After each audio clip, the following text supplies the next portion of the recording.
بسم اللہ الرحمن الرحیم باب طرح الامام المسألة على اصحابه لیختبر ما عندهم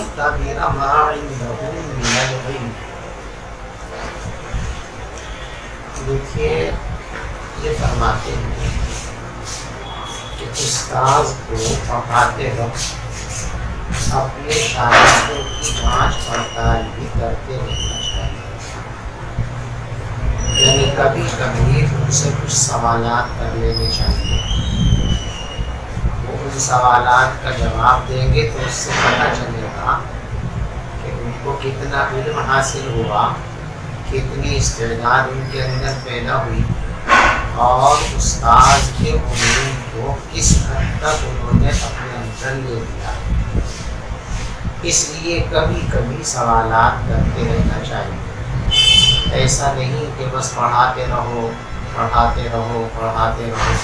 تقریر کرتے رہو، تو یہ تو وعظ کی مجلس ہوتی ہے۔ وعظ کی مجلس میں تو آدمی کو نصیحت کرنی ہے، ان کو سننا ہے، جا کے لوگوں کو عمل کرنا ہے۔ تو درس کی مجلس کو وعظ کی مجلس نہ بناؤ، بلکہ درس کی مجلس میں اس کا خیال رکھنا چاہیے کہ اپنے طلباء کو اور شاگردوں کو استاد جانچتا اور پرکھتا بھی رہے، کبھی کبھی ان سے کچھ سوالات کر لیا جائے۔ چنانچہ حضور پاک صلی اللہ علیہ وسلم کی مجلس میں ایک بار صحابہ کرام تشریف فرما، وہاں جمار لایا گیا۔ دیکھو جمار کیا چیز ہے؟ علماء فرماتے ہیں کہ کھجور کے درخت پر جو گوند لگتا ہے اس کو جمار کہتے ہیں، اور وہ بھی میٹھا اور ذائقے والا ہوتا ہے، اس لیے لوگ کھجور کی طرح اس کو بھی کھاتے ہیں۔ تو حضور پاک صلی اللہ علیہ وسلم کی خدمت میں جمار لایا گیا، آپ نے صحابہ کرام کے درمیان اس کو تقسیم فرمایا اور صحابہ کرام نے اس کو کھا لیا۔ اس کے بعد حضور پاک صلی اللہ علیہ وسلم نے سورہ رعد کی ایک آیت پڑھی، کشجرۃ طیبۃ اصلھا ثابت وفرعھا فی السماء تؤتی اکلھا کل حین بإذن ربھا۔ اس کے بعد حضور پاک صلی اللہ علیہ وسلم نے صحابہ کو مخاطب کر کے فرمایا کہ بتاؤ، درختوں میں سے ایک درخت ایسا ہے کہ پت جھڑ کے موسم میں بھی اس کے پتے نہیں جھڑتے، بتاؤ کون سا درخت ہے؟ صحابہ کرام نے غور کرنا شروع کیا، وہ درخت، یہ درخت، فلاں درخت، سوچتے رہے۔ کوئی درخت ان کے ذہن میں ایسا نہیں آیا کہ جس میں پتجھڑ میں جس کے پتے نہ جھڑتے۔ صحابہ کرام کا ذہن کھجور کے درخت کی طرف اس لیے نہیں گیا کہ کھجور کے درخت پر پتے نہیں لگتے، ٹہنیاں ہوتی ہیں، اسی لیے عام درختوں کے پتوں کو عربی زبان کے اندر ورق کہتے ہیں، اور کھجور کے اوپر جو لگتی ہیں لمبی لمبی پتیاں اور ٹہنیاں ان کو سعفن کہتے ہیں۔ تو حضور پاک صلی اللہ علیہ وسلم نے ورق فرمایا، اور کھجور کے درخت پر جو پتے ٹہنیاں لگتی ہیں ان کو ورق نہیں کہتے، اس لیے عام صحابہ کرام کا ذہن اس طرف نہیں جا سکا۔ حضرت عبداللہ ابن عمر رضی اللہ تعالیٰ کا ذہن کھجور کی طرف چلا گیا، اس لیے کہ یہاں دو چیزیں قرینہ تھیں، ایک تو جمار لایا گیا جو ابھی کھایا گیا اور وہ کھجور کے درخت کا گوند تھا۔ پھر حضور پاک صلی اللہ علیہ وسلم نے جو آیت پڑھی ہے اس آیت کریمہ کے اندر کھجور کے درخت کی تشبیہ موجود ہے۔ ان دو قرینوں کی وجہ سے عبداللہ ابن عمر رضی اللہ تعالیٰ کا ذہن منتقل ہو گیا اصل چیز کی طرف کہ یہ درخت کھجور کا درخت ہے، لیکن عام صحابہ کرام کا ذہن اس طرف منتقل نہیں ہوا۔ حضرت عبداللہ ابن عمر رضی اللہ تعالیٰ عنہ کو جواب تو سمجھ میں آ گیا، لیکن ادب کے پیش نظر آپ نے بیان نہیں کیا، اس لیے کہ ادب یہ ہے کہ بڑوں کی مجلس میں چھوٹوں کو لب کشائی نہیں کرنی چاہیے۔ اور یہاں بڑے بڑے صحابہ کرام موجود تھے اس مجلس میں، حتیٰ کہ حضرات شیخین رضی اللہ تعالیٰ عنہما، سیدنا صدیق اکبر رضی اللہ تعالیٰ اور حضرت فاروق اعظم رضی اللہ تعالیٰ، یہ دونوں بزرگ بھی مجلس میں تشریف فرما تھے۔ اس لیے حضرت عبداللہ فرماتے ہیں کہ مجھے شرم آئی کہ اتنے بڑے بڑے لوگوں کے سامنے میں کہوں کہ میں جانتا ہوں، میں اپنے علم کا دعویٰ کروں، یہ تو ادب کے خلاف ہے۔ لہذا مجلس میں حضرت عبداللہ ابن عمر خاموش ہے۔ صحابہ کرام کا ذہن جب منتقل نہیں ہوا تو حضرات صحابہ کرام نے کہا حدیث حضور آپ ہی بتلا دیجیے کیا ہے؟ آپ نے فرمایا یہ نخلہ، کھجور کا درخت ہوتا ہے۔ جب مجلس ختم ہو گئی تو حضرت عبداللہ ابن عمر رضی اللہ تعالیٰ نے اپنے والد محترم سے یوں عرض کیا کہ ابا جان، میرے ذہن میں یہ جواب آ گیا تھا، لیکن بڑوں کی مجلس میں لب کشائی ادب کے خلاف ہوتی ہے، اس لیے ادب کا تقاضا مرکوز رکھتے ہوئے میں نے جواب نہیں دیا۔ تو حضرت عمر فاروق رضی اللہ تعالیٰ نے فرمایا کہ بیٹا، اگر تم اس مجلس میں جواب دے دیتے اور بتا دیتے کہ اس سے کھجور کا درخت مراد ہے تو مجھے اتنی خوشی ہوتی کہ ساری دنیا کی نعمتوں کو پانے کے بعد بھی میں اتنا خوش نہیں ہو سکتا جتنا خوش میں اس صورت کے اندر ہوتا جب تم نبی پاک صلی اللہ علیہ وسلم کی مجلس میں اس سوال کا جواب دے دو۔ اس سے یہ بھی مسئلہ معلوم ہو گیا کہ مسائل حالات کے اعتبار سے بدل جاتے ہیں۔ عام طور پر ادب یہی ہے کہ بڑوں کی مجلس میں چھوٹوں کو لب کشائی نہیں کرنی چاہیے، لیکن کہیں کہیں ضرورت کا تقاضا ہوتا ہے تو اس وقت ادب کے تقاضے کو پیچھے کر کے اور چھوٹوں کو بھی بڑوں کی مجلس میں بول جانا چاہیے۔ جیسے مثال کے طور پر حضرت عبداللہ ابن عباس رضی اللہ تعالیٰ حضرت عمر فاروق رضی اللہ تعالیٰ کے دور خلافت میں نوجوان تھے، لیکن حضرت عمر کی جو مجلس شورا منعقد ہوا کرتی تھی، مشورے کی میٹنگ ہوا کرتی تھی، اس میں بڑے بڑے صحابہ کرام تو شریک ہوتے ہی تھے، خاص طور سے حضرت عمر فاروق رضی اللہ تعالیٰ حضرت عبداللہ ابن عباس کو بھی شریک کیا کرتے تھے۔ بعض صحابہ کرام کو یہ بات پسند نہیں کہ بڑوں کی مجلس میں بچوں کو کیوں بٹھایا جائے۔ حضرت عبد الرحمن ابن عوف رضی اللہ تعالیٰ نے ایک مرتبہ دبے لفظوں میں اس پر اعتراض سا بھی کیا اور یوں کہا کہ حضرت عبداللہ ابن عباس کی عمر کے لڑکے ہمارے بھی ہیں، یعنی اگر اس کو لڑکا ہونے کے باوجود شریک مجلس کیا جاتا ہے تو ہمارے بھی لڑکے جوان ہیں، ان کو بھی کیا جائے۔ حضرت عمر فاروق رضی اللہ تعالیٰ نے اس وقت کوئی جواب نہیں دیا، سکوت اختیار فرمایا، اس لیے کہ ہر بات کا جواب فوراً دیا جائے یہ ضروری نہیں ہے۔ بعض موقعوں پر جواب دینے سے اتنا فائدہ نہیں ہوتا جتنا دوسرے موقع پر ہوتا ہے۔ چند دن کے بعد حضرت عمر فاروق رضی اللہ تعالیٰ کی مجلس لگی ہوئی تھی، تمام صحابہ موجود تھے، تو آپ نے صحابہ کرام سے پوچھا کہ بھئی یہ بتائیے، اذا جاء نصر اللہ والفتح ورأیت الناس يدخلون فی دین اللہ افواجا، اس آیت کے نزول کا کیا مقصد ہے؟ اکثر صحابہ کرام نے فرمایا کہ حضرت اس میں خوشخبری سنائی گئی ہے، صحابہ کرام کو خوشخبری ہے کہ دیکھو تمہاری محنت، تمہاری جد و جہد اور تمہاری کوششوں کے ثمرات تمہاری نگاہوں کے سامنے آ گئے ہیں، تم جو چاہتے تھے، جس کے لیے تم نے محنت کی ہے، اپنا وطن چھوڑا ہے، سب کچھ کیا ہے، اب وہ اسلام پھل رہا ہے، پھول رہا ہے اور ساری دنیا کے لوگ اس اسلام کو قبول کر کے اس میں شمولیت اختیار کر رہے ہیں۔ حضرت عمر نے فرمایا عبداللہ ابن عباس سے کہ تم بھی یہی سمجھتے ہو یا تمہاری کچھ اور رائے ہے؟ فرمایا کہ حضرت میری یہ رائے نہیں. پھر کیا رائے ہے؟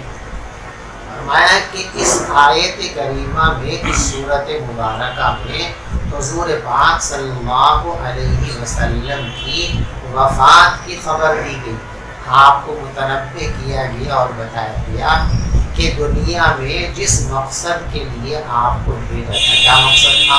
وَالَّذِي أَرْسَلَ رَسُولَهُ بِالْهُدَىٰ وَدِينِ الْحَقِّ لِيُظْهِرَهُ عَلَى الدِّينِ كُلِّهِ. اسلام کے غلبے اور بول بالے کے لیے آپ کو دنیا میں بھیجا جا رہا ہے، اور وہ ہو گیا.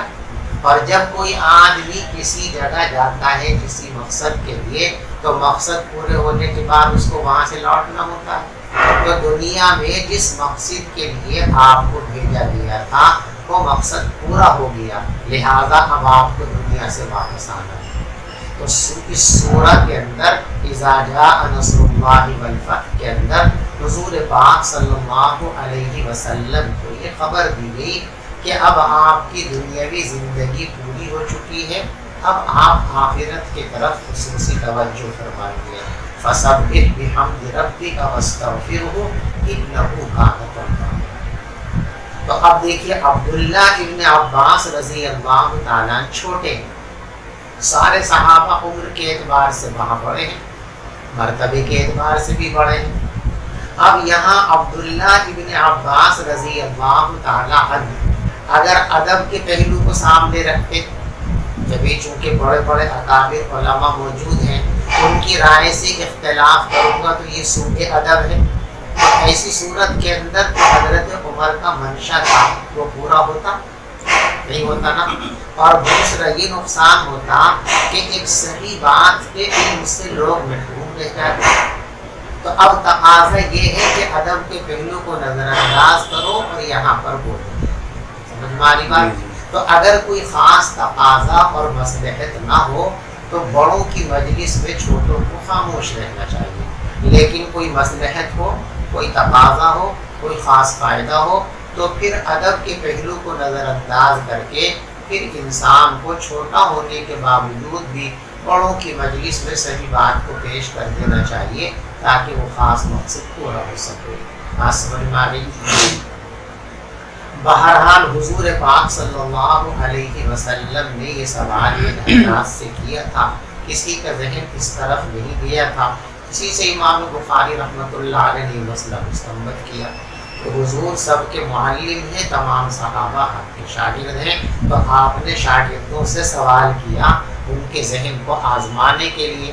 تو مسئلہ معلوم ہو گیا کہ ہر معلم کو اپنے طلباء کی تربیت کرتے رہنا چاہیے اور ان کے مبلغ علم کو جانچتے اور پرکھتے رہنا چاہیے. لیکن اس بات کا خیال رکھنا چاہیے کہ طلباء ہوتے ہیں، وہ کامل نہیں ہوتے.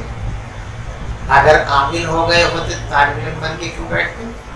لہٰذا ان سے جو سوال کیا جائے وہ اس انداز پر کیا جائے کہ سوال میں جواب کے کچھ اشارے اور قرائن ہونے چاہیے تاکہ طلباء آسانی کے ساتھ اپنا ذہن ادھر لے جا سکے. اس کا خاص خیال رکھنا چاہیے.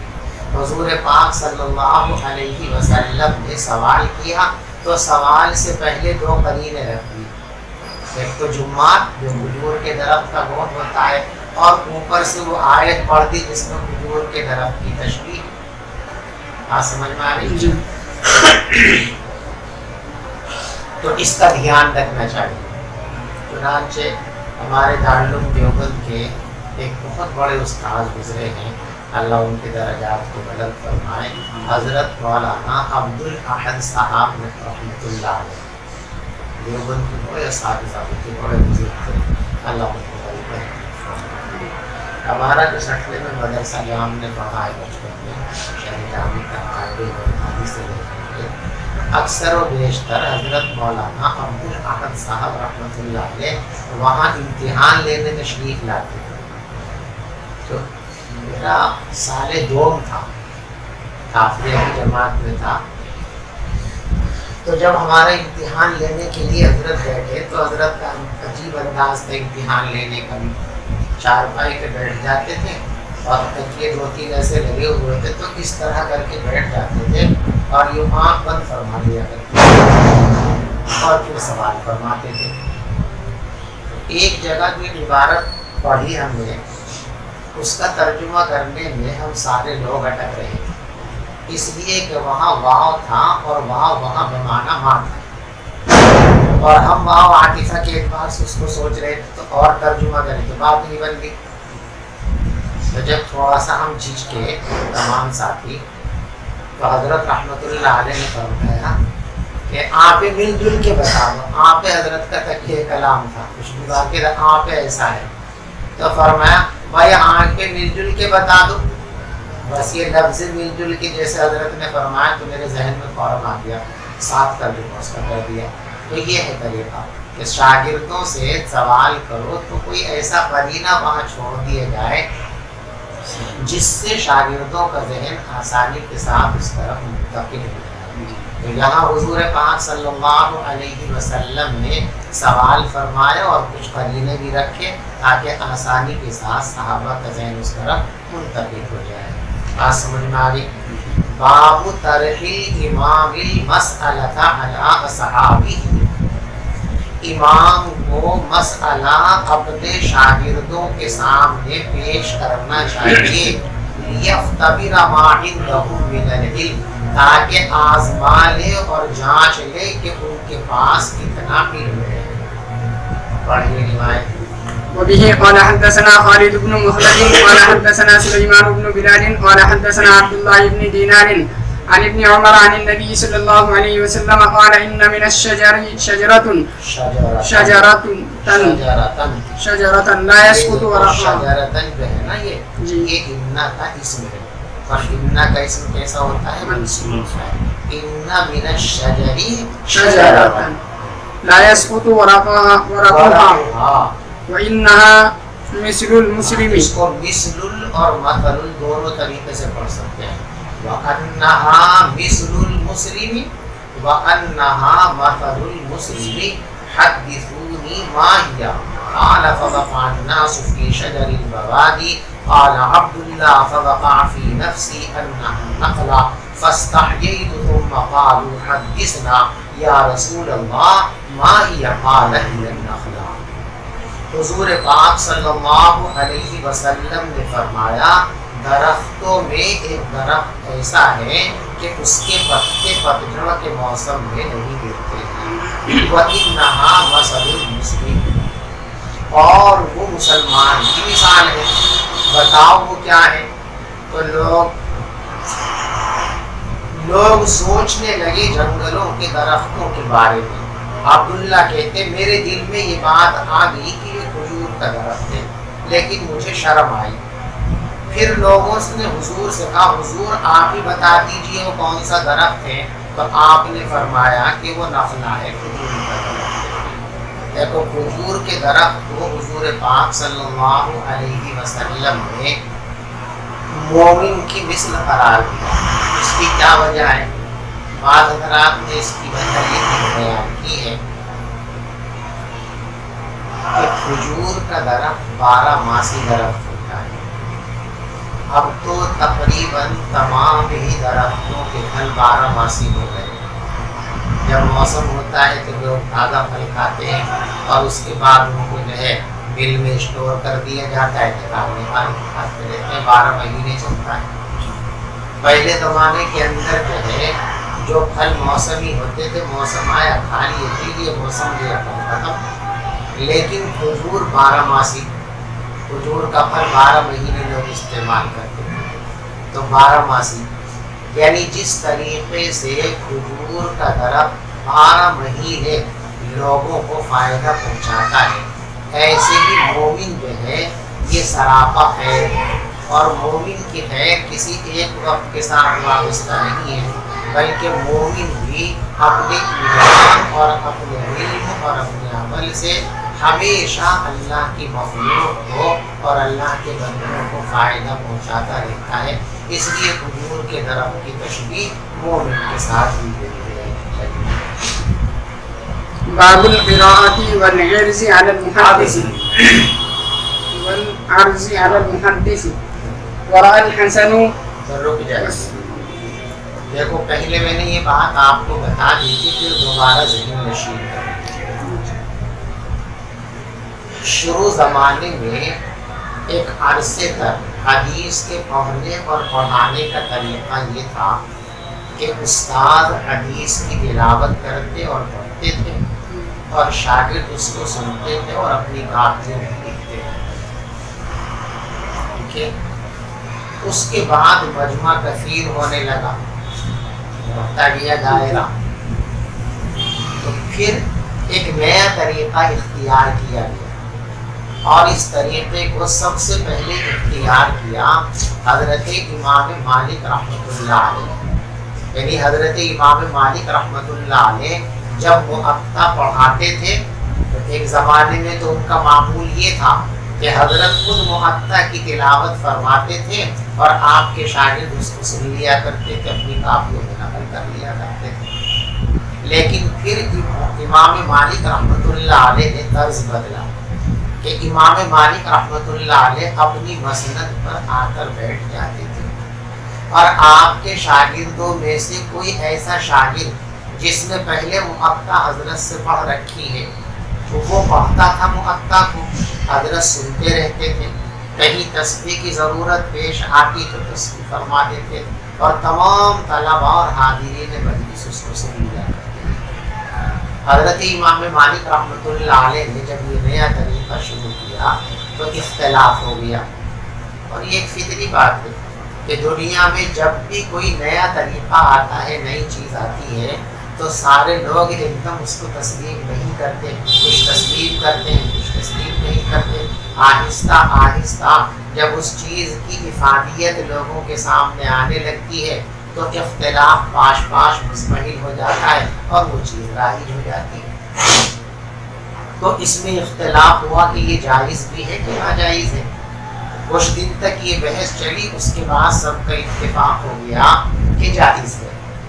اس کے بعد پھر نیا اختلاف شروع ہوا کہ یہ طریقہ افضل ہے یا وہ طریقہ افضل ہے. یعنی استاذ پڑھے اور شاگرد سنے، یہ طریقہ زیادہ افضل ہے جس کو تحدیث کہتے ہیں، یا استاذ سنے اور شاگرد پڑھے یہ طریقہ زیادہ بہتر ہے. اس میں بھی اختلاف ہوا.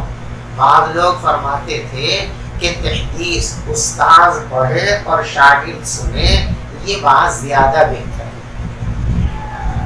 اس لیے کہ شاگرد سے تو احتمال ہے غلطی کا، استاذ سے احتمال غلطی کا کم ہے.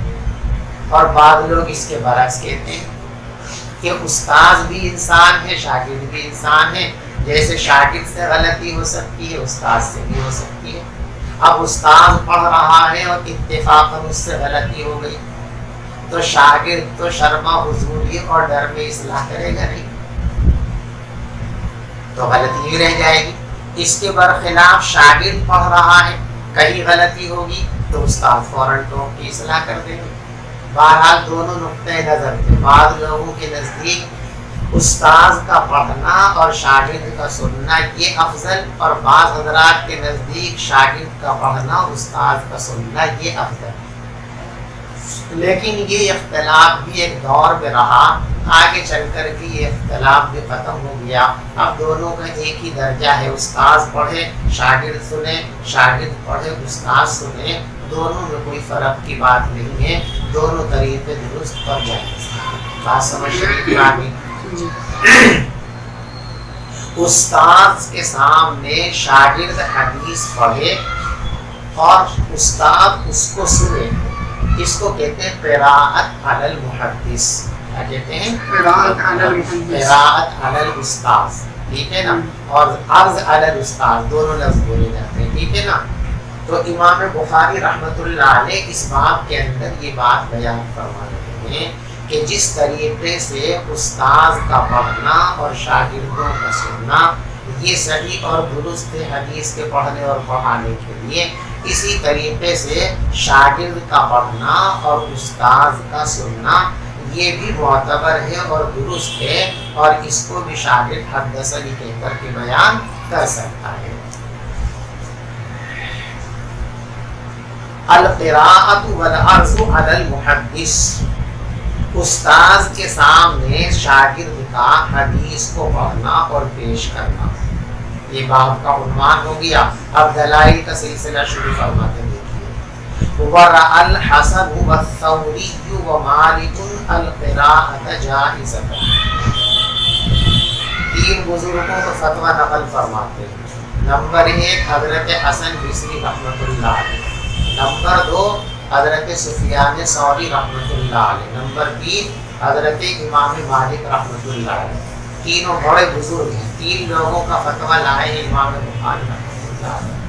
ان تینوں بزرگوں کا فرمان یہ ہے کہ قراءت علی المحدث جائز ہے، یعنی استاد سنے اور شاگرد حدیث پڑھے تو حدیث کے لیے یہ طریقہ بھی درست اور صحیح ہے۔ تین بزرگوں کا فتویٰ آ گیا، بھائی اتنے بڑے بڑے تین بزرگوں کا فتویٰ ہے تو ماننا چاہیے کہ نہیں ماننا چاہیے، تو ثابت ہوا کہ یہ طریقہ بھی درست اور صحیح ہے۔ آج سمجھے بھائی جی۔ دوسری دلیل لاتے ہیں، زمام ابن ثعلبہ رضی اللہ تعالی عنہ کہ ایک مرتبہ حضور پاک صلی اللہ علیہ وسلم کی خدمت میں آئے، اور پورا پس منظر یہ ہے کہ ان کے قبیلے میں حضور پاک صلی اللہ علیہ وسلم نے چند صحابہ کو دعوت کا کام دے کر بھیجا، تو وہاں ان کی دعوت پر لوگوں کا ذہن اسلام قبول کرنے کے لیے آمادہ ہو گیا، اور انہوں نے اسلام قبول کر بھی لیا بہت سے لوگوں نے۔ لیکن مزید اطمینان کے لیے اپنا ایک آدمی نمائندہ بنا کر حضور کے پاس بھیجا کہ آپ کی طرف سے داعی بن کر جو لوگ آئے ہیں اور جو احکام اور تعلیمات وہ ہم کو بتا رہے ہیں، یہ بالکل آپ ہی کی بتائی ہوئی ہیں یا ان میں کچھ رد و بدل ہو گئی ہے؟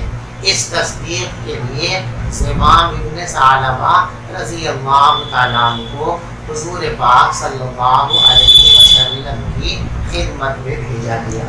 وہ آنے کے بعد انہوں نے یوں کہا کہ کیا آپ نے یہ کہا ہے، کیا آپ نے یہ کہا ہے، کیا آپ نے یہ کہا ہے؟ یعنی جتنی باتیں پیغمبر علیہ السلام کے داعیوں نے اس قوم کو جا کر بتائی اور سکھائی تھی، ان باتوں کو زمام ابن ثعلبہ نے حضور کے سامنے دہرایا اور تصدیق چاہی۔ حضور نے نام کہا کر اس کی تصدیق فرما دی کہ ہاں میں نے ہی یہ بات کہی۔ تو اب دیکھو زمام نے پڑھا اور حضور نے اس کی تصدیق فرمائی، تو یہ القراءۃ المحدث کے قبیل سے ہوا کہ نہیں؟ تو اس سے بھی ثابت ہوا کہ جس طرح یہ طریقہ درست ہے کہ استاد پڑھے اور شاگرد سنے، اسی طریقے سے یہ بھی درست اور صحیح ہے کہ شاگرد پڑھے اور استاد سن لے، ضرورت ہو تو تصحیح فرما دے۔ بات سمجھ میں آ گئی؟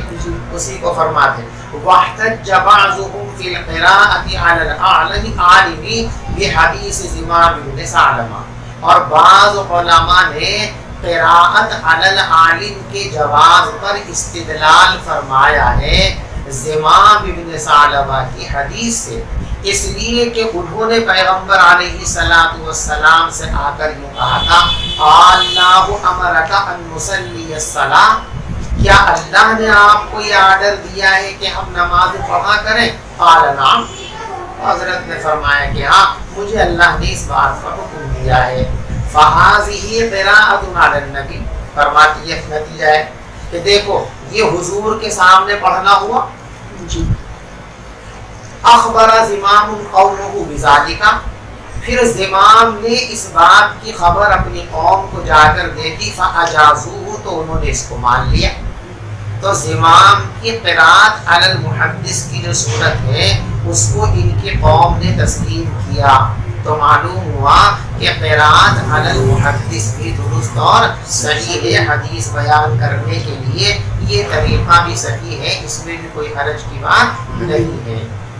وَاحْتَجَّ مَالِكٌ بِالسَّكِّ، دیکھو آج کے زمانے کے اندر تو سک کہتے ہیں چیک کو، جو بینک کے چیک ہوتے ہیں نا، پہلے زمانے کے اندر سک کہتے تھے دستاویز کو۔ اس کو دستاویز، آپ نے ایک پلاٹ خریدا، اس کا اقرار نامہ بے نامہ دستاویز لکھی گئی، اس میں گواہ بھی ہوتے ہیں.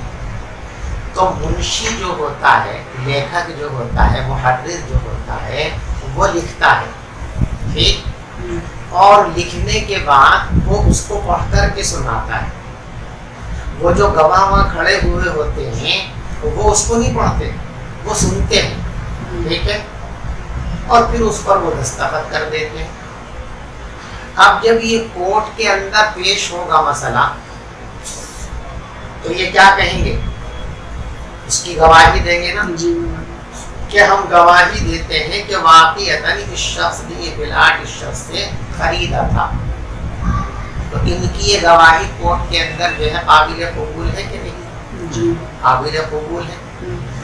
اور یہ معاملات کے قبیل سے ہے، اور معاملات کا معاملات دینیات کے مقابلے میں زیادہ اہم ہے، اس لیے کہ دینیات کے سلسلے میں گواہی کی ضرورت نہیں اور معاملات کے سلسلے کے اندر گواہی کی ضرورت ہے.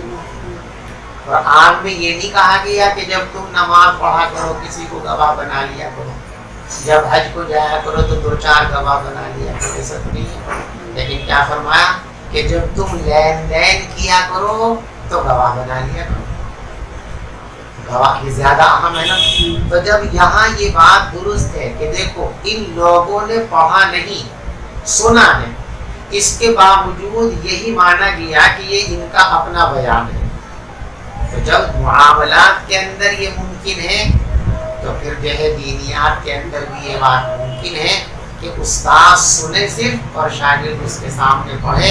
تو یہ بھی ایسا ہی ہے، گویا استاد نے پڑھ کر کے سنا دیا، اور اس صورت کے اندر بھی شاگرد بلا تکلف جا کر کے سکتا ہے اخبرنی فلان، انبأنی فلان، یا حدثنی فلان.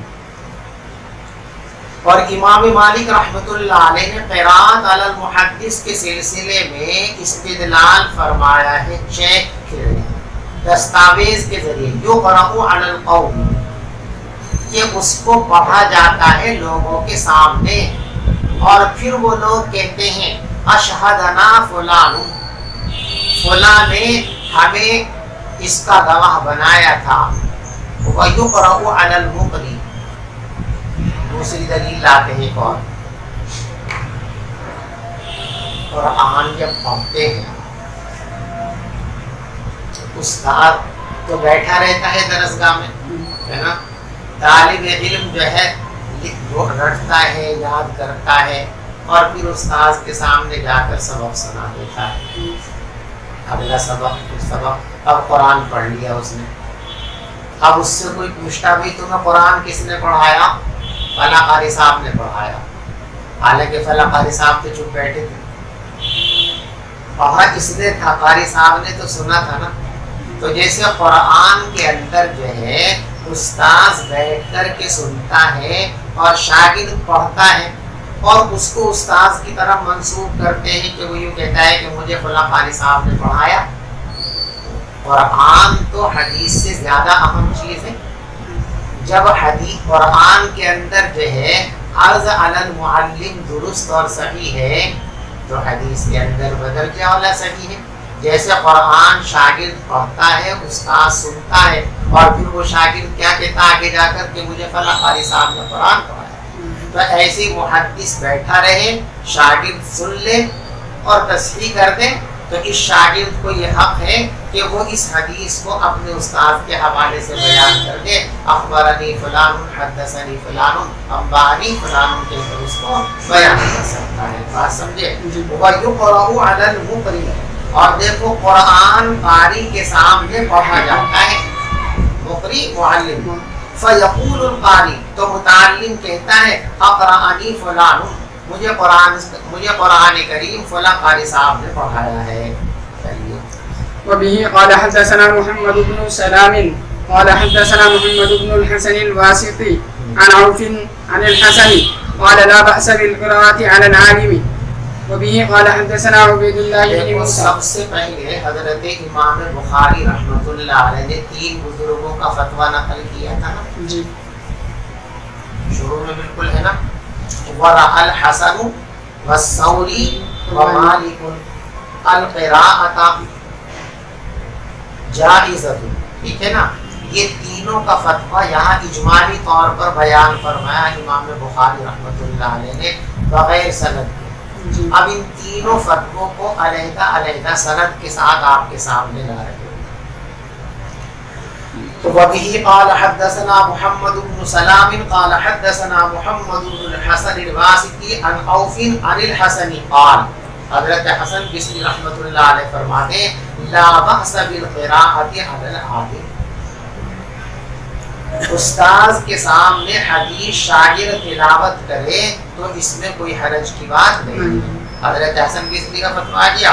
اس کے بعد دیکھیے وحدثنا عبید اللہ ابن موسیٰ عن سفیان قال حضرت سفیان فرماتے ہیں اذا قرئ علی المحدث فلا بأس ان یقول حدثنی. جب حدیث استاذ کے سامنے شاگرد پڑھے تو کوئی حرج نہیں ہے اس بات میں کہ وہ شاگرد اس حدیث کے بارے میں یہ کہے حدثنی فلان، مجھے یہ حدیث فلاں نے پڑھائی ہے. قال وسمعت ابا عاصم یقول عن مالک، اور میں نے ابو عاصم کو امام مالک رحمۃ اللہ علیہ اور سفیان ثوری رحمۃ اللہ علیہ کے حوالے سے یہ فرماتے ہوئے سنا القراءۃ علی العالم هو قراءته سواء. استاذ کے سامنے شاگرد کا پڑھنا اور شاگرد کے سامنے استاذ کا پڑھنا یہ دونوں چیزیں یکساں ہیں.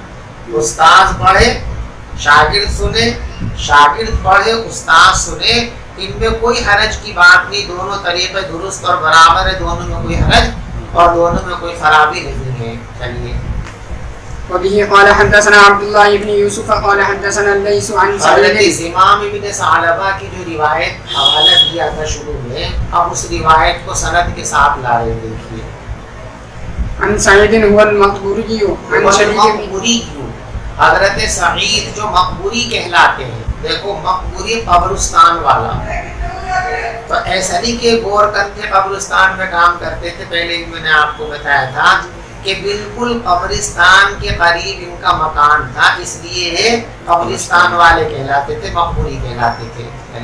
عن شریک ابن عبد الله ابن ابی نمر انه سمع انس بن مالک یقول بینما نحن جلوس مع النبی صلی اللہ علیہ وسلم فی المسجد دخل رجل على جمل فاناخه في المسجد ثم عقله ثم قال له أيكم محمد والنبي صلى الله عليه وسلم متكئ بين ظهرانيه فقلنا هذا الرجل الأبيض المتكئ فقال له الرجل يا ابن عبد المطلب فقال له النبي صلى الله عليه وسلم قد أجبت فقال له الرجل إني سائلك فمشدد عليك في المسألة فلا تجد علي في نفسك فقال سل عما بدا لك فقال أسألك بربك ورب من قبلك الله أرسلك إلى الناس كلهم فقال اللهم نعم فقال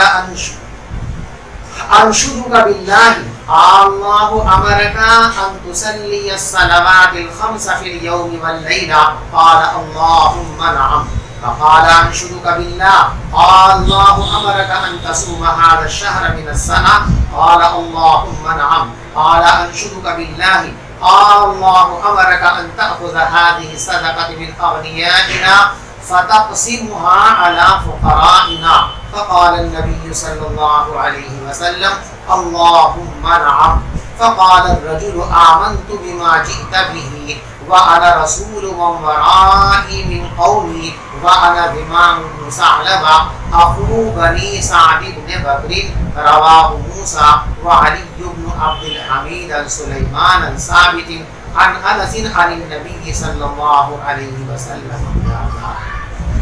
حضرت انس بن مالک رضی اللہ تعالیٰ عنہ فرماتے ہیں کہ ہم لوگ حضور پاک صلی اللہ علیہ وسلم کے ساتھ مسجد میں بیٹھے ہوئے تھے. مسجد میں ایک آدمی اونٹ پر بیٹھ کر آیا اور اس نے اونٹ کو مسجد میں بٹھا دیا، یعنی فنائے مسجد میں، پھر اس کو باندھ دیا. پھر لوگوں سے کہا ایکم محمد، بھئی تم میں محمد کون ہے؟ اور پیغمبر علیہ السلام لوگوں کے درمیان ٹیک لگائے تشریف فرما تھے. تو ہم نے کہا ھذا الرجل الابیض المتکی، یہ صاحب جو گورے چٹے ہیں ٹیک لگائے بیٹھے ہیں یہی محمد ہیں. فقال له الرجل، تو اس آدمی نے حضور پاک صلی اللہ علیہ وسلم سے کہا اے عبد المطلب کے بیٹے. تو پیغمبر علیہ السلام نے فرمایا ہاں. اجبت کا ترجمہ ہاں. فقال، لفظ ترجمہ میں نے تیرا جواب دیا، لیکن اردو کی سیدھی تعبیر کیا ہے؟ جی ہاں. تو اس شخص نے حضور سے کہا انی سائلک، میں آپ سے کچھ باتیں پوچھنے والا ہوں. فمشدد علیک فی المسئلہ، اور میں ذرا سوال میں سختی سے کام لوں گا. فلا تجد علی فی نفسک، تو آپ مجھ سے نہ ہونا. آپ نے فرمایا سل اما بدا لگا، جو چاہے پوچھو. تو اس نے کہا میں تم سے پوچھ رہا ہوں تمہارے رب کا واسطہ دے کر اور ان تمام لوگوں کے رب کا واسطہ دے کر جو تم سے پہلے گزر چکے ہیں. اللہ ارسلک الی الناس کلہم، کیا اللہ نے تم کو تمام انسانوں کا رسول بنا کر بھیجا ہے؟ آپ نے فرمایا کہ ہاں. پھر اس نے کہا میں تم کو اللہ کی قسم دے کر پوچھتا ہوں، کیا اللہ نے تم کو یہ حکم دیا ہے کہ تم 5 نمازیں پڑھا کرو دن اور رات میں؟ آپ نے فرمایا کہ ہاں. پھر اس نے کہا میں تم کو اللہ کا واسطہ دے کر اللہ کی قسم دے کر پوچھتا ہوں، کیا اللہ نے آپ کو حکم دیا ہے کہ سال بھر میں اس رمضان کے مہینے کے روزے رکھا کرو؟ آپ نے فرمایا کہ ہاں. پھر اس نے کہا میں تم کو اللہ کی قسم دے کر پوچھتا ہوں، کیا اللہ نے آپ کو یہ حکم دیا ہے کہ تم ہمارے مالداروں سے یہ زکوٰۃ کی رقم وصول کیا کرو اور پھر ہمارے غریبوں کے درمیان اس کو تقسیم کر دیا کرو؟ تو پیغمبر علیہ السلام نے فرمایا کہ ہاں. فقال الرجل، تو اس شخص نے کہا آمنت بما جئت به، میں ان تمام چیزوں پر ایمان لایا جو آپ لے کر کے آئے ہیں. دیکھو یہاں جو یہ ایمان کا اظہار کیا ہے یہ اصل ایمان ہے یا تجدید ایمان ہے؟ دونوں طرح کی رائے اس سلسلے میں محدثین کی ہے. بعض حضرات کی رائے تو یہ ہے کہ زمام ابھی تک ایمان نہیں لائے تھے، ایمان کا من تو بنا لیا تھا لیکن انتظار تھا کہ پہلے تصدیق کر لو پھر لے آؤں گا. اب تصدیق ہو گئی تو ایمان میں داخل ہو گئے. اور بعض علماء کی رائے یہ ہے کہ ایمان تو یہ لا چکے تھے، اب حضور پاک صلی اللہ علیہ وسلم سے تصدیق کے بعد اس ایمان کی تجدید کی ہے. تو یہ ایمان بھی ہو سکتا ہے اور تجدید ایمان بھی ہو سکتی ہے. میں ایمان لے آیا ان تمام باتوں پر جو آپ لائے ہیں. وَأَنَا رَسُولُ مَنْ وَرَائِي مِنْ قَوْمِي، اور میں نمائندہ اور قاصد ہوں اپنی قوم کے ان تمام لوگوں کا جو میرے پیچھے ہیں.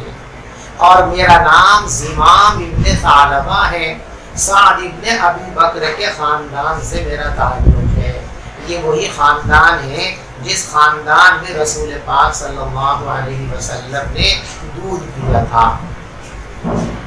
اور موسیٰ اور علی ابن عبد الحمید نے سلیمان کے حوالے سے، انہوں نے ثابت کے حوالے سے، انہوں نے حضور حضرت انس کے حوالے سے حدیث کو نقل کیا ہے.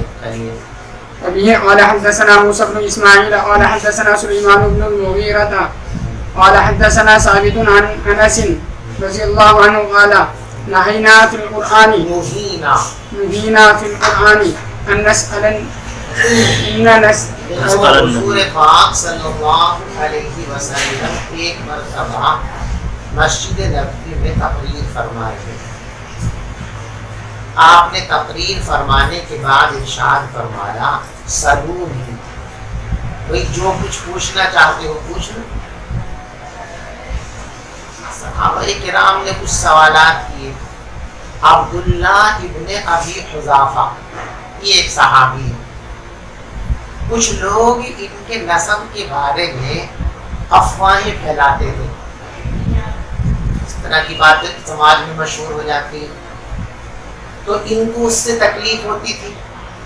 تو انہوں نے حضور پاک صلی اللہ علیہ وسلم سے پوچھ لیا اس مجلس میں من ابی، حضرت مجھے یہ بتاؤ کہ میرا حقیقی ابا کون ہے، یعنی میں جس کی طرف منسوب ہوں جو ظاہر میں میرا باپ ہے واقعتاً وہی میرا باپ ہے یا پھر جو لوگ اشکال کرتے ہیں، افواہیں اڑاتے ہیں، کچھ گڑبڑ ہے، لوگوں کی افواہوں میں دم ہے، تو پیغمبر علیہ السلام نے ارشاد فرمایا ابو حفظہ کہ نہیں تمہارے باپ ہو، تصدیق ہو گئی۔ لیکن اب یہ سوال غیر مناسب تھا، تو حضور پاک صلی اللہ علیہ وسلم نے تنبیہ فرمائی کہ مان لیجیے اگر میں کچھ اور کہہ دیتا تو اب تو یہ بات صرف شہرت اور افواہ کی حد تک تھی، پھر تو مہر لگ جاتی کہ واقعی تو تمہارے نسب میں خرابی۔ تو ایسا سوال کہ جس کا جواب آنے کے بعد تمہارے لیے پریشانیاں ہو سکتی ہو، اس طرح کے نامناسب سوال نہیں کرنے چاہیے۔ استاذ کیوں کہتا ہے سبق کے دوران کہ بھی کسی کو کچھ پوچھنا ہو تو پوچھ لو، اب آپ جو ہے دنیا کی ادھر ادھر کی فالتو باتیں پوچھنے لگے، بھائی سلیمان علیہ السلام کی ماں کا نام کیا تھا، فلاں کی بیوی کا نام کیا تھا، ان چیزوں کا کیا تعلق ہے؟ سبق کے سلسلے میں جو بات آپ کو سمجھ میں نہیں آئی ہے، کوئی اشکال ہو رہا ہے، کوئی خاص مسئلہ ہے تو وہ پوچھیں، یعنی ضرورت کے سوال پوچھیں، غیر ضروری سوال پوچھنا یہ تضییع اوقات کے اندر آتا ہے۔ تو حضور کو اس سے تکلیف ہو تو قرآن پاک کے اندر تنبیہ کی گئی، یا ایھا الذین آمنوا لا تسألوا عن اشیاء ان تبد لکم تسؤکم۔ اے ایمان والو، حضور پاک صلی اللہ علیہ وسلم سے ایسی باتوں کا سوال مت کیا کرو کہ اگر اس تو پیغمبر علیہ السلام سے ایسے سوال مت پوچھو کہ اگر ان کے جواب ظاہر کر دیے جائیں تو تم کو ندامت اور شرمندگی ہو۔ اس آیت کے نازل ہونے کے بعد صحابہ کرام اتنے ڈر گئے تھے کہ ضروری سوال پوچھتے ہوئے بھی ڈرتے تھے کہ کہیں ہم تو ضروری سمجھ رہے ہیں، پتہ نہیں حقیقت میں ضروری ہے کہ نہیں ہے، ہم تو سمجھ رہے ہیں کہ یہ سوال مناسب ہے اور اس سوال سے آقا کو کوئی تکلیف نہیں ہوگی، لیکن ہو سکتا ہمارا سمجھنا غلط ہو اور آقا کو بارے خاطر گزرے۔ اس لیے صحابہ کرام جو ہے سوال کرنے میں جھجکتے تھے اور انتظار کرتے رہتے تھے کہ کوئی گاؤں سے دیہات سے نووارد آدمی آوے اور وہ سوال کر لے، اس لیے کہ نووارد ہے، اسے آداب واداب کا مکلف وہ نہیں ہوتا، اور اگر وہ سوء ادب بھی کر دے، خلاف مجلس بھی کوئی کام کر دے تو اس کو کوئی ڈانٹ واٹ نہیں پڑتی۔ بھائی دوران سبق کوئی طالب علم جو ہے وہ آداب درس کے خلاف کوئی کام کرے تو اسے تنبیہ کی جائے گی۔ محلے کا ایک آدمی آ کر یہاں زور سے کہے جی السلام علیکم اور بھی مجھے کام چاہیے، تو دوران سبق بولنا ادب کے خلاف ہے، لیکن اسے تھوڑی ڈانٹ پڑے گی، وہ کیا جانے سبق کیا ہوتا ہے، سبق کے آداب کیا ہوتے ہیں، جب اس کو پتہ ہی نہیں تو اسے باز پوچھ بھی نہیں کی جائے گی۔ تو نئے آنے والے لوگ، گاؤں کے آنے والے لوگ، وہ چونکہ آداب واداب اور تکلفات سے عاری ہوتے ہیں تو بے تکلف سوال کر لیتے ہیں۔ تو صحابہ کرام انتظار میں رہتے تھے کہ ایسا کوئی آدمی آوے سوال کرے تو اس کے سوال کے نتیجے میں حضور جواب مرحمت فرمائیں تو علوم ہم کو مل جائیں، اسی کو یہاں بیان کیے جا رہا ہوں۔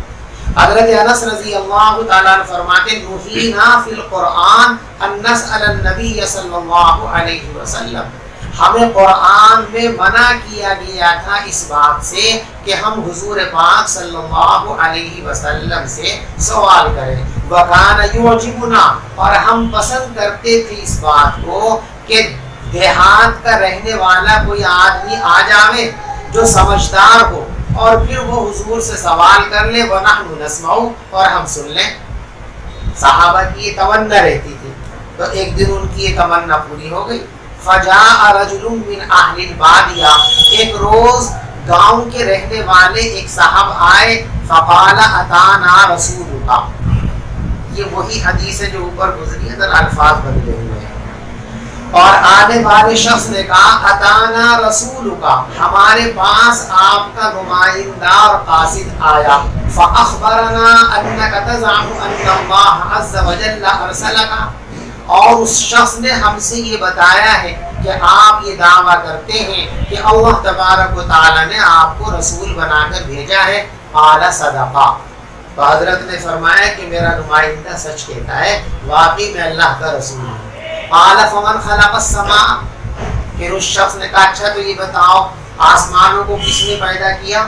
قال، تو پیغمبر علیہ السلام نے فرمایا اللہ عز وجل، دیکھو جب اس کو پڑھو نا فمن خلق السما تو قال اللہ عز وجل مت پڑھو، بلکہ تھوڑا قال اللہ، اس لیے کہ یہ اللہ قال کا فاعل نہیں ہے، قال کا فاعل کون ہے؟ نبی پاک صلی اللہ علیہ وسلم، یہ تو اللہ عز وجل یہ قال کا مقولہ ہے، تو تھوڑا سا فصل کر کے اس کو یوں پڑھنا ہے فمن خلق السما قال اللہ عز وجل، فصل کر کے پڑھیں گے تاکہ معلوم ہو جائے کہ اللہ یہاں قال کا فاعل نہیں بلکہ جملہ مقولہ، اور قال کا فاعل کون ہے؟ رسول پاک صلی اللہ علیہ وسلم۔ بات سمجھ میں آئی نا؟ قال فمن خلق الارض، اس شخص نے کہا کہ اچھا یہ بتاؤ زمینوں کو اور پہاڑوں کو کس نے پیدا کیا؟ قال، تو آپ نے فرمایا اللہ عز وجل، اللہ نے پیدا کیا۔ قال فمن جعل فيها المنافع، پھر اس شخص نے کہا اچھا زمین و آسمان میں مخلوق کے فائدے کی چیزیں کس نے ودیعت رکھی؟ قال، حضور نے فرمایا اللہ عز وجل، اللہ نے۔ قال فبالذی خلق السماء وخلق الارض ونصب الجبال وجعل فيها المنافع، تو میں تم کو قسم دیتا ہوں اس اللہ کی جس نے آسمانوں کو پیدا کیا، زمینوں کو پیدا کیا، پہاڑوں کو نصب کیا اور ان میں فائدے کی چیزیں رکھی۔ اللہ ارسلک، کیا واقعتاً اللہ نے آپ کو رسول بنایا ہے؟ قال نعم، حضرت نے فرمایا ہاں۔ قال زعم رسولک ان علینا 5 صلوات وزکاة فی اموالنا، آپ کے قاصد نے یہ بھی بتایا ہے کہ ہمارے ذمے روزانہ 5 نمازیں ہیں اور ہمارے مال میں زکوٰۃ بھی ہم پر فرض ہے۔ قال، تو پیغمبر علیہ السلام نے فرمایا صدقہ، میرے قاصد نے صحیح کہا۔ قال بالذی ارسلک اللہ امرک بہذا، اس اللہ کی قسم دے کر پوچھتا ہوں جس نے تم کو رسول بنا کر کے بھیجا ہے، کیا ان کاموں کا حکم آپ کو اللہ نے دیا ہے؟ یہ ساری چیزیں جو لازم کی ہیں آپ نے اپنی طرف سے کی ہیں یا اللہ نے لازم فرمائی ہیں؟ قال نعم، جی آپ فرمایا کہ ہاں اللہ نے۔ قال وزعم رسولک، آپ کے قاصد نے یہ بھی کہا ہے ان علینا صوم شہر فی سنتنا، کہ سال بھر میں رمضان کے مہینے کے روزے ہمارے اوپر فرض ہیں۔ قال صدقہ، آپ نے فرمایا میرے قاصد نے صحیح کہا۔ قال فبالذی ارسلک اللہ امرک بہذا، میں اس اللہ کی قسم دے کر پوچھتا ہوں جس نے آپ کو رسول بنایا ہے، کیا اللہ نے اس روزے کا آپ کو حکم دیا ہے؟ قال نعم، فرمایا کہ ہاں۔ قال وزعم رسولک ان علینا حج البیت من استطاع الیہ سبیلا، آپ کا قاصد یہ بھی کہتا ہے کہ ہمارے اوپر بیت اللہ کا حج فرض ہے ایسے شخص پر جو وہاں تک پہنچنے کی طاقت رکھتا ہو۔ قال، حضور نے فرمایا صدقہ، صحیح کہا۔ قال فبالذی ارسلک، پھر سوال کیا کہ یہ حج تم نے اپنی طرف سے لازم کیا ہے یا اللہ نے لازم کیا ہے؟ اس ذات کی قسم جس نے آپ کو رسول بنا کر بھیجا، اللہ امرک بہذا، کیا اس حج کا حکم اسی اللہ نے دیا ہے؟ قال نعم، آپ نے فرمایا جی ہاں۔ قال فوالذی بعثک بالحق، سوال جواب ہو گئے، اب یہ اپنا تبصرہ فرماتے ہیں۔ اس ذات کی قسم جس نے آپ کو رسول برحق بنا کر کے بھیجا ہے، لا ازید علیہن شیئا ولا انقص، میں نہ ان باتوں میں کسی چیز کا اضافہ کروں گا اور نہ کسی چیز کی کمی کروں گا، یعنی جو باتیں آپ نے بتائی ہیں قوم تک پہنچانے میں کمی اور زیادتی نہیں کروں گا، جتنی باتیں آپ نے بتائی ان میں کچھ اضافہ کر دوں ایسا بھی نہیں کروں گا، جتنی باتیں آپ نے بتائی اس میں سے کچھ چھپا دوں کچھ بتا دوں ایسا بھی، جو باتیں آپ نے کہی ہیں بلا کم و کاست وہی باتیں میں اپنی قوم کو جا کر کے بتا دوں گا۔ تو پیغمبر علیہ السلام نے ارشاد فرمایا ان صدق لیدخلن الجنہ، اگر یہ سچ کہہ رہا ہے تو ضرور بھی ضرور یہ جنت کے اندر داخل ہوگا۔ اللہ ہم سب کو جنت کا مستحق بنا دے۔ بس بھی تو ہو گیا، گھنٹے کا اور پڑھاؤں؟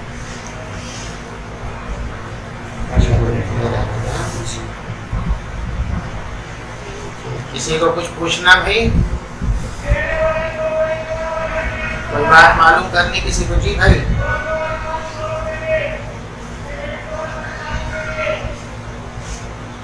دونوں طریقے سے پڑھ سکتے ہیں.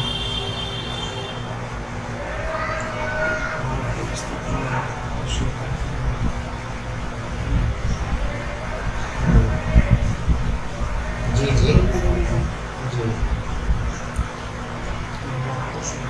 اصل میں بسرا اور بسرا بعض لفظ جو ہے دونوں حرکتوں سے کوئی ایک مشہور ہو جاتی ایک مشہور نہیں ہوتی.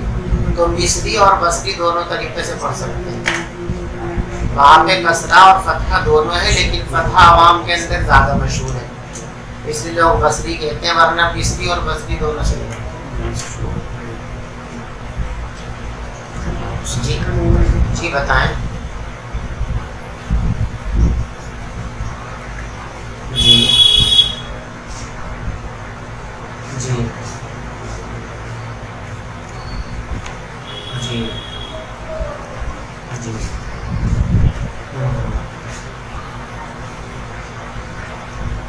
ہاں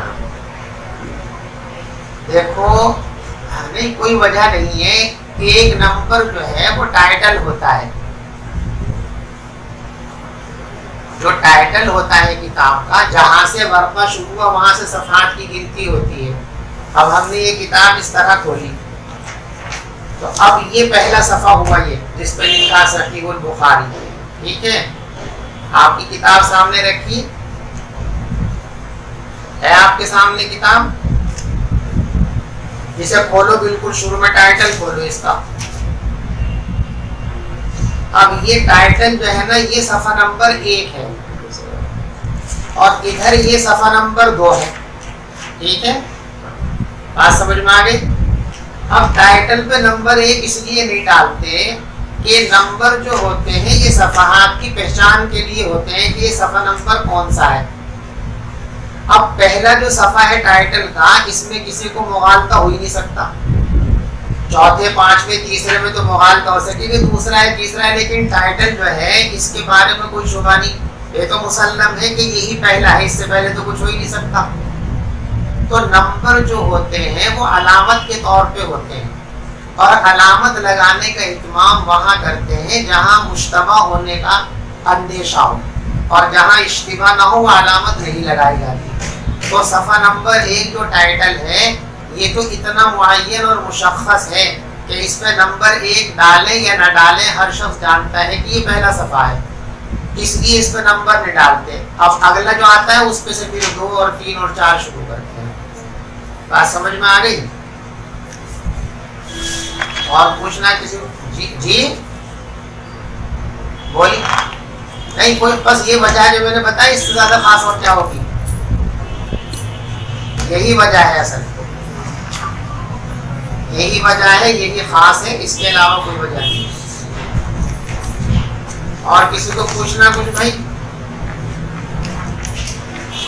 دعاؤں کی درخواست ہے. میری طبیعت ذرا خراب سے چل رہی ہے اس لیے کل سبق بھی نہیں پڑھایا تھا. دعا فرمائیے سمجھ رہا تھا. آمین. السلام علیکم. جی ہاں وہ اختلاف یہ ہے کہ روغنی برتنوں کا استعمال اب بھی ممنوع ہے یا اب ممنوع نہیں ہے. جمہور کی رائے یہ ہے کہ اب ممنوع نہیں ہے اب ان کو استعمال کرنا جائز ہے. اور بعض علماء کی رائے یہ ہے کہ وہ ممانعات اب بھی باقی ہے اب بھی ان کا استعمال کرنا جائز نہیں ہے. اور اس اختلاف کی وجہ ہے ممانعات کی علت کی تعین. یعنی جمہور کے نزدیک جو ہے اس ممانعات کی علت تھی تذکار خمر ان برتنوں کو دیکھ کر شراب کا خیال آنا اور وہ علت اب ختم ہو گئی لہذا حرمت بھی ختم ہو گئی. اور بعض علماء کے نزدیک اس کی علت ہے تخمر یعنی اس میں پڑی ہوئی چیز بہت جلدی شراب بن سکتی ہے. وہ علت اب بھی تھی پہلے بھی تھی اب بھی ہے اور قیامت تک رہے گی. لہذا جب علت ہے تو حکم بھی باقی رہے گا. سمجھیے نا. یعنی علتیں 2 ہو سکتی ہیں ایک ہے تذکار خمر اور ایک ہے تخمر. تخمر کے معنی شراب بن جانا. تو جو لوگ تخمر کو علت مانتے ہیں ان کے نزدیک حرمت اب بھی باقی ہے اور جو لوگ تذکار خمر کو علت مانتے ہیں تو وہ علت چونکہ ختم ہو گئی لہذا حرمت بھی ختم ہو گئی اور یہی قول راجح ہے، اس لیے کہ حدیث میں حرمت کے خاتمے کی صراحت موجود ہے مسلم شریف کے اندر، انی نہیتکم عن الصروف، میں نے تم کو کچھ برتنوں کے استعمال سے منع فرمایا تھا، حالانکہ برتن نہ کسی کو حلال کرتے ہیں نہ حرام کرتے ہیں، فاشربوا فی کل بیع، لہذا ہر طرح کے برتن میں پیو، غیر اللہ تشربوا مسکرا، مگر نشہ آور چیز مت پیا کرو۔ سمجھ گئے بھائی؟ السلام علیکم۔